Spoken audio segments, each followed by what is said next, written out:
Muito obrigada pela participação de vocês. E a gente vai passar agora para o próximo trabalho. Obrigada.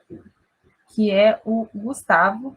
Antes de eu passar para o Gustavo, gente, eu só queria reforçar aqui que o formulário de presença ele já está lançado, está aberto para vocês se inscreverem, pegarem o certificado de ouvinte. Então, se inscrevem lá, porque ele vai fechar, não tem um tempo para ficar aberto, depois ele fecha. E aí, Gustavo, você quer fazer a sua audiodescrição ou você quer que eu faça? Pode fazer, Amanda. Tá bom. Então, o Gustavo, ele é um rapaz que está no fundo verde, tem 18 anos, cabelos e olhos castanhos, e ele está de fone sem fio. Então, agora, você está compartilhando a sua tela, Gustavo? Vou começar a compartilhar. Tá, pode começar.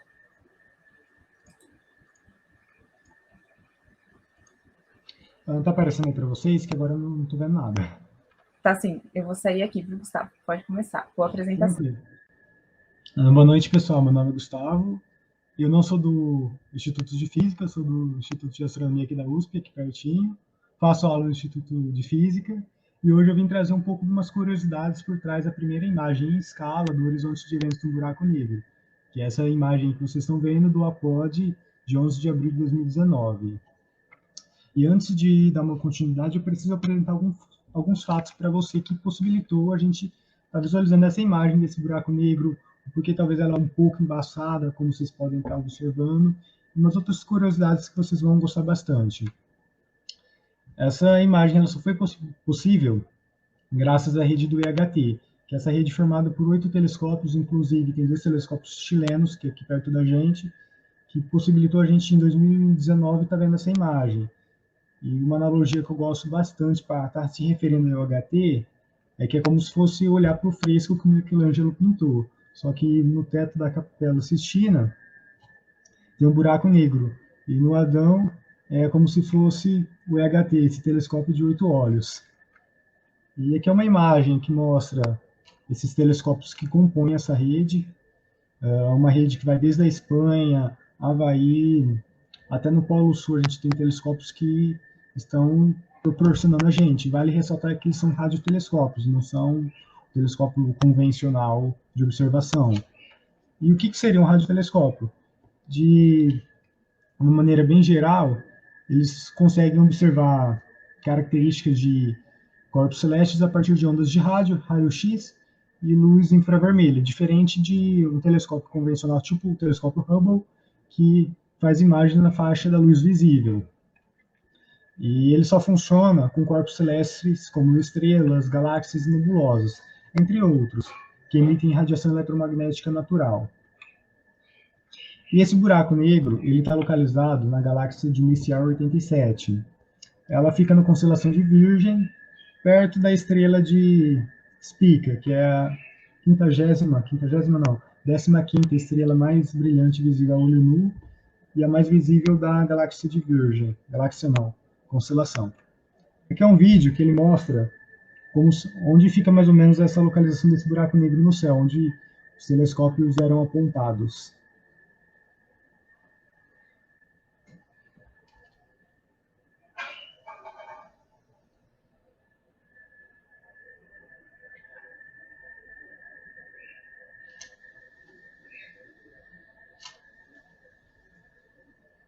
Aqui a gente já começa a estar observando os raios de gás emitidos pelo buraco negro.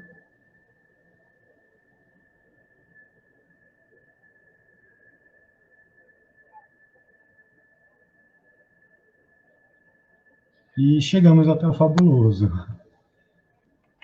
E isso só foi possível graças ao processamento de dados. E assim, não foi fácil processar esses dados, porque era durante cada dia que os telescópios eram ligados para estar fazendo essas observações, cada um dos 8 telescópios gerava um total de 350 terabytes de dados por dia. Imagina a gente estar fazendo um upload desses dados todo dia, não tinha nem condição, nem existia nuvem suficiente para isso. Então, o que eles fizeram? Eles tinham que enviar os dados desses telescópios através de HDs especiais com gás hélio, para que não houvesse nenhuma perca, e eram enviados para esses 2 institutos, um na Alemanha e outro nos Estados Unidos, para estar processando esses dados. E para dar uma noção para vocês, eu notei uma questão de o que seria esses 5 petabytes que vocês estão vendo na tela. O astrônomo Dan Moran, da Universidade do Arizona, ele deu uma noção prática para a gente do que seria isso. Poderiam ser 5 milênios de música MP3 tocadas, e vale ressaltar que a pirâmide de Gizé foi construída há pouco mais de 4,5 mil anos. Então, ou ainda somar todas as selfies tiradas ao longo de uma vida inteira de 40 mil pessoas. E esse processamento, esse algoritmo que fez essa imagem desse buraco negro, juntando com os dois tópicos passados da apresentação da pessoal do Astro Minas, só foi possível graças à professora Catherine. Ela dá aula atualmente no Instituto de Tecnologia da Califórnia, ela é engenheira elétrica, formada com mestrado e doutorado, e ela pesquisa métodos computacionais para gerar imagens, e ela foi a responsável pioneira na criação da primeira imagem desse buraco negro, que levou mais de menos 2 anos para ser processada. Então, desde 2017, começou o processamento e terminou em 2019. E o algoritmo dela é tão poderoso que ela pode encontrar corpos celestes supermassivos a 100 milhões, a milhões de anos-luz da Terra. E eu queria dar uma noção para vocês agora, o que seria a qualidade, a resolução do EHT, como se fosse assim, a qualidade da câmera do seu celular. Mas a qualidade do EHT, se a gente fosse como uma pessoa aqui na Terra, a gente seria capaz de observar um pão francês na superfície da Lua. Ou uma outra analogia que eu gosto também, se a gente fosse uma pessoa sentada num café em Paris, a gente conseguiria estar lendo um jornal de uma pessoa na ilha de Manhattan, nos Estados Unidos. Porém, mesmo com essa super resolução, a imagem ainda sai desfocada, porque excede a qualidade máxima do EHT. Mas em 2021 a gente teve, assim, solucionou. Em 31 de março a gente lançou a imagem em luz polarizada, que é essa imagem mais bonitinha aqui. E para fazer uma comparação, e essas linhas polarizadas marcam a orientação relacionada com o campo magnético que existe em torno desse buraco negro. E passar um pouquinho aqui, senão vai exceder muito tempo. E uma estimativa é que esse buraco negro ele está em torno de uns 55 milhões de anos-luz da Terra, de distância, e esse anel luminoso é o horizonte de eventos. E eu queria... Ah, não, vai ser o próximo slide. E assim, fica a dúvida. Como que a gente consegue ver um buraco negro se, tecnicamente, ele suga tudo que passa por perto dele? Nem os fótons escapam dele. A luz cai nele também. Como que a gente consegue? O gás que cai na singularidade não, vai caindo no horizonte de eventos, ela brilha muito. E nisso ele emite uma luz, esse gás. E essa luz que a gente consegue estar observando, fazendo as observações pelos radiotelescópios. E aqui eu queria falar um pouquinho da contribuição dos dois telescópios aqui do Chile, que é o ALMA e o APEX. Essa aqui é uma imagem que mostra como é com os 8 telescópios e a imagem como é sem os dois. Então seria só os outros 6 telescópios do Polo Sul, da Espanha, do México e os outros 2 no Havaí. Então a gente teria essa imagem aí, que tecnicamente a gente não consegue ver nada, hein? Nem parece um buraco, para levar jus ao nome.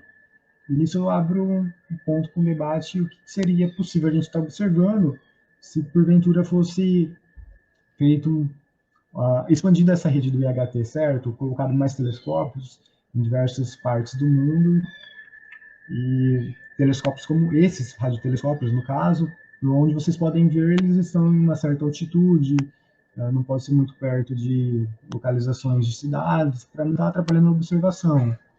E meio que esses telescópios ficam, tecnicamente, assim, mais no hemisfério da América. Hemisfério não, no continente americano, saindo um pouco para a Antártida e lá na Espanha. Imagina o que a gente conseguiria estar fazendo se a gente conseguisse observar 24 horas por dia, diretamente, com telescópios ao redor do globo inteiro.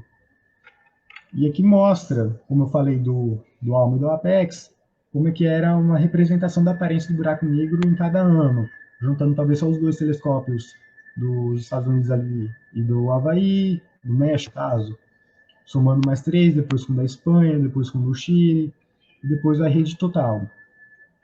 E assim, surge uma pergunta, mas e a Terra? Será que a Terra pode virar um buraco negro, vir a virar?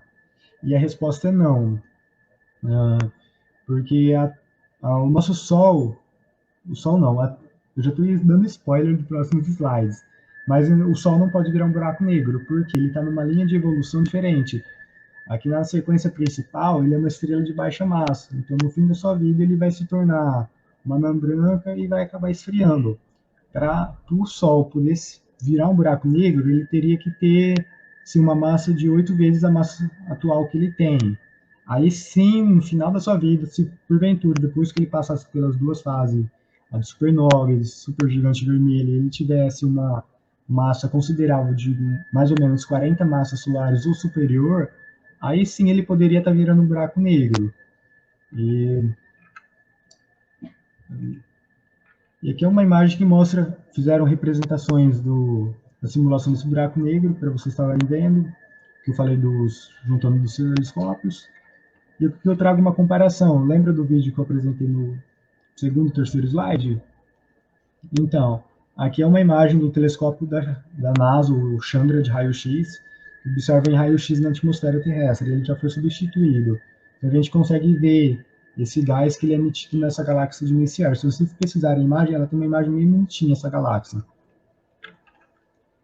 E aqui tem uma informação interessante que eu notei, é que o pessoal que fez isso, eles trabalharam observando simultaneamente com o EHT essa galáxia 30 mil segundos de tempo durante os meses de abril para estar proporcionando essa imagem. Esse aqui é um vídeo que ele combina, bem interessante, ele combina diversos espectros magnéticos para estar observando esse buraco negro em rádio, e ele vai dando um zoom para você em 0,1 anos-luz, 10 anos-luz, 100 anos-luz, 1 ano-luz.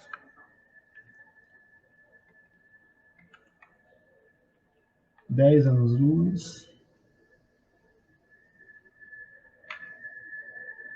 Aqui já está em 100 anos-luz.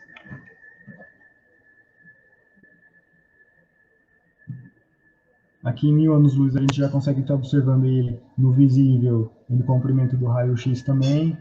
Cada um por um telescópio, tipo o ALMA, o Hubble e o Chandra. E ele juntou com dados desses vários telescópios que vocês estão vendo o nome aí na tela. O NOSTARS, o NEI cortou. Aqui em raios gama. E eu queria dar uma noção para vocês do tamanho do horizonte de eventos desse buraco negro. Pega nosso sistema solar. Acho que vocês já devem ter ouvido falar das duas sondas, as Voyagers. Então a gente consegue estar fazendo um comparativo até onde a Voyager 1 já foi, que é mais ou menos próximo do horizonte de eventos desse buraco negro, do tamanho dele, comparação. E ele tem uma massa de 6 bilhões de vezes a massa do nosso Sol, em um raio de 19 bilhões de quilômetros. Eu não vou entrar muito nesse tema, porque senão vai acabar passando meus 15 minutos. Mas existem diversos tipos de buracos negros, e a forma mais conhecida de buracos negros mais populares é os supermassivos. Estimam que cada galáxia tem um em seu centro. A Via Láctea, por exemplo, tem um conhecido em Sagitário A. E aqui o papel que eu gostaria de dar um destaque, mas por que investir em astronomia e por que investir em astronomia principalmente no Brasil? Bom, a resposta a gente pode encontrar no dia a dia, inclusive nessa apresentação que eu estou fazendo para vocês. E a resposta vai muito mais além do que 42 para quem entendeu a referência. Mas o Wi-Fi que a gente está utilizando, ele foi descoberto por radioastrônomos australianos no início dos anos 90. Os satélites possibilitam a gente estar fazendo ligações, assistir TV, entrar na internet, chegar a um destino com GPS. E fora que tem os astrônomos que a gente monitora vários corpos celestes na nossa vizinhança, no nosso planeta e em outros planetas, a fim de saber o que pode acontecer, se possivelmente poderá vir a ser um desastre, colidir contra a Terra. Se a gente está fazendo atualmente, tem um debate da NASA de tentar atingir um asteroide com um satélite, a fim de tentar ver se é possível mudar o rumo de colisão dele, para no futuro, se vier a acontecer alguma coisa, a gente ter uma alternativa. Fora, sem falar os benefícios que a astronáutica nos proporcionou, como os aparelhos sem fio que foram desenvolvidos pela NASA para estar levando para a estação espacial, equipamentos portáteis de medicina, também, se não me engano, não é o raio-x, ultrassonografia, acho que também foi desenvolvido pela engenharia aeroespacial. E aqui uma curiosidade, que para a Terra virar um buraco negro, ela precisaria ser comprimida até ficar com 2 centímetros de diâmetro, que seria mais ou menos de uma moeda de 10 centavos. E isso falando em diâmetro normal, 2 centímetros normais, não em raios de Schwarzschild. Eu não sei pronunciar direito, me perdoe. E essa imagem eu tive retirando numa revista, onde eu tive tirando essas duas imagens para a gente estar dando uma refletida. E a realidade pode ser só um holograma projetado na superfície de um buraco negro. E no final, quando tudo que já existir estiver dentro de buracos negros, eles vão evaporar e aí acabou o universo. Eu tirei essas informações, essas duas imagens, esses dois slides dessa revistinha aí que fala da morte do Stephen Hawking. Eu recomendo a leitura para vocês. E outra recomendação de leitura que eu deixo é desse livro do próprio Stephen Hawking, de Buracos Negros. Muito legal, ele fala bastante das partículas hawkianas, a qual é a minha parte favorita do livro. E para finalizar minha apresentação, trazer uns 2 memes aqui. Quem disse que a luz sempre vence a escuridão? Não conhece os buracos negros, não é mesmo? E para fechar com chave de ouro, a astronomia. E essas foram as referências bibliográficas que eu utilizei. E se tiverem alguma dúvida, quiserem entrar em contato comigo, esse aqui é meu e-mail, gustavo.pb@usp.br. Quiser conversar, alguma dúvida que não quiser mandar aqui para eu estar respondendo, ou outra coisa sobre a graduação, pode estar enviando por lá. E eu acho que é isso. Deixa eu aparecer aqui. Oi, Gustavo. Meu, Oi, a comissão Amanda. está em choque com essa apresentação maravilhosa. Deus, muita animação. Cadê a... Nossa! Deu aqui. A comissão está em choque. Que apresentação maravilhosa. Cadê o Bahia? Aqui, Bahia. Meu medo era falar muito e passar o tempo, ainda que eu passei uns 2 minutinhos pela minha conta. Não, mandou muito Mas que bem, bom que Gustavo. deu certo. A gente tem vários elogios aqui. Apresentação completa, com direito a meme e piada. Gustavo, Não, a os gente tem memes assim era pergunta. para. Vamos lá. Cadê? Eu acho Eu que quero fazer uma pergunta. Quem entendeu a referência por que investir em astronomia vai muito além da resposta 42? não entenderam, gente. Responde aí quem entendeu os comentários. Eu Vou acho que eu esperar o entendi, pessoal mas não falar. tenho certeza. É um livro, é referência de um livro. Tá, então eu entendi. A Amadeu entendeu também. Cadê a Amadeu? Isso, E o Pedro o Pedro acertou. Isso. Ó, a gente tem uma pergunta aqui, ficou lá para cima, Amadeu. Você consegue pegar para mim? É a do Gabriel.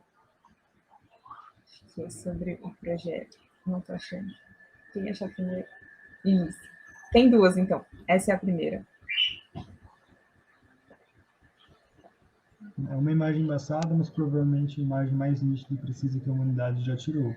Olha, eu diria que sim, porque a gente mobilizou planetas, 8 radiotelescópios para estar fazendo essa imagem. Demorou 2 anos para estar fazendo processamento. E depois demorou mais uns 2 anos para estar fazendo a imagem em luz polarizada. Sim, na minha humilde opinião, é assim a imagem mais nítida, né? E a gente Ainda tem mais, porque não é tão nítida que história. uma pergunta Existe do algum Gabriel. projeto em andamento para a geração de uma nova imagem de horizonte de eventos de um buraco negro? Olha, eu não que eu tenha conhecimento, mas eu já ouvi o pessoal comentando por que a gente não fazia observação do buraco negro no centro da galáxia nossa, da Via Láctea, ó, em Sagitário A. Eu que eu tenha conhecimento, projeto assim, atualmente não. Mas, na minha opinião, seria melhor a gente se organizar primeiro, que nem eu falei, para aderir mais radiotelescópios para essa rede, posteriormente está fazendo. Mas eu acho que talvez acaba sendo meio inviável, já que a gente tinha que enviar todos os dados por avião, Demorava 2 anos para processar, então pensa o custo milionário dessa imagem.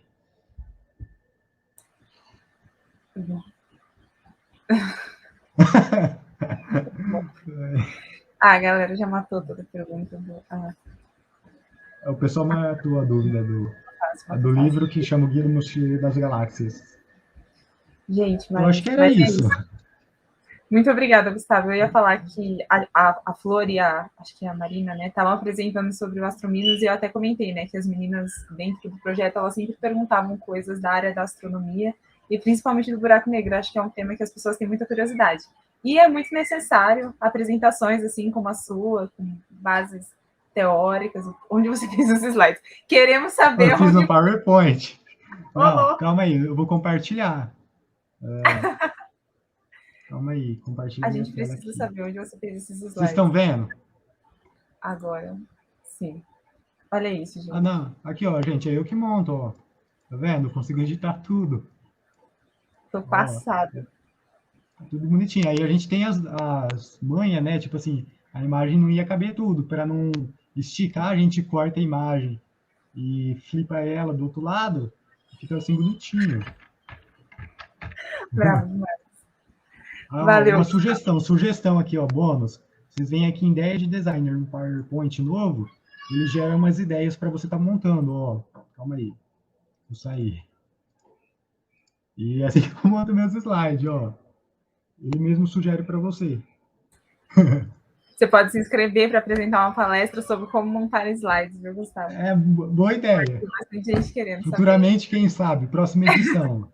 O uso da física na montagem de slides. E a gente já tem até sugestão de oficina ano que vem para o próximo encontro. Valeu, Gustavo. Muito obrigada. Valeu, pessoal. Obrigado. E aí agora a gente vai para a próxima apresentação, gente, só reforçando que o form de presença está disponível na descrição do vídeo, então preenche lá para vocês pegarem o certificado de ouvinte de vocês. E a gente vai para a próxima apresentação agora, que